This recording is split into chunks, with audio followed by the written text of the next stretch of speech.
നമ്മുടെ മന്ത്രിമാർക്ക് നൽകുന്ന നിവേദനങ്ങൾക്ക് എന്ത് സംഭവിക്കുന്നു? കേന്ദ്രമന്ത്രി ഇ അഹമ്മദിനാണെങ്കിൽ നിസ്സംശയം പറയാം, അത് ചവറ്റുകുട്ടയിലെത്തും.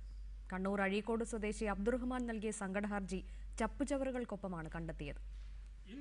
കഴിഞ്ഞ ശനിയാഴ്ച ലീഗ് നേതാക്കൾക്ക് കണ്ണൂരിൽ നൽകിയ സ്വീകരണ ചടങ്ങിലാണ് അഴീക്കോട് കാപ്പുങ്കരയിലെ MD അബ്ദുറഹ്മാൻ കേന്ദ്രമന്ത്രി ഇ അഹമ്മദിന് നിവേദനം നൽകിയത്. നിവേദനം ദില്ലിയിലെത്തിയാൽ തൊഴിൽ വകുപ്പ് സഹമന്ത്രി കൊടിക്കുന്നിൽ സുരേഷിന് നൽകാൻ അബ്ദുറഹ്മാൻ പ്രത്യേകം അപേക്ഷിക്കുകയും ചെയ്തു. തളിപ്പറമ്പ് വെസ്റ്റേൺ ഇന്ത്യ പ്ലൈവുഡിൽ നിന്ന് 32 വർഷത്തെ സർവീസിനു ശേഷം വിരമിച്ചതാണ് അബ്ദുറഹ്മാൻ. താനടക്കം നൂറുകണക്കിന് ആളുകൾക്ക് മുഴുവൻ പെൻഷനും ലഭിക്കുന്നില്ലെന്നും ഇതിനായി PF വ്യവസ്ഥയിലെ നൂലാമാലകൾ പരിഹരിച്ച് നിയമനിർമ്മാണം നടത്തണമെന്നുമായിരുന്നു സങ്കടഹർജിയിലെ ആവശ്യം. മുസ്ലിം സമുദായത്തിന്റെ അവകാശങ്ങൾ നേടിയെടുക്കാനായി പോരാടുമെന്ന മന്ത്രിയുടെ പ്രസംഗവും അബ്ദുറഹ്മാന് പ്രതീക്ഷ നൽകി. എന്നാൽ വാഗ്ദാനം പ്രസംഗത്തിലൊതുങ്ങി.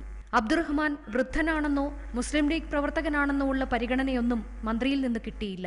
പരിപാടി കഴിഞ്ഞപ്പോൾ നിവേദനം കണ്ടത് ചപ്പുചവറുകൾക്കിടയിൽ, അതും തുറന്നുപോലും നോക്കാത്ത അവസ്ഥയിൽ. നിവേദനം കിട്ടിയില്ലെന്ന് പറഞ്ഞൊഴിയാമെന്ന് നേതാക്കൾ കരുതേണ്ട, അത് മന്ത്രി ഇ അഹമ്മദിന്റെ കയ്യിൽ നേരിട്ട് ഏൽപ്പിച്ചതാണെന്ന് അബ്ദുറഹ്മാൻ പറയുന്നു.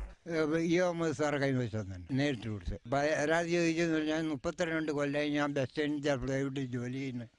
അതുകൊണ്ട് പിരിയുന്ന അവസരം 25,000 രൂപ കമ്പ്യൂട്ട് ചെയ്തിരുന്നു. ആ കമ്പ്യൂട്ട് ചെയ്തതുകൊണ്ട് 10 കൊല്ലം കഴിഞ്ഞാൽ കിട്ടുമെന്നാണ് അവിടുന്ന് പറഞ്ഞത്.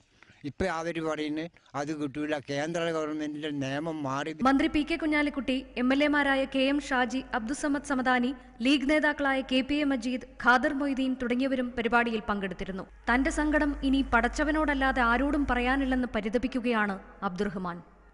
വിനീത, റിപ്പോർട്ടർ, കണ്ണൂർ.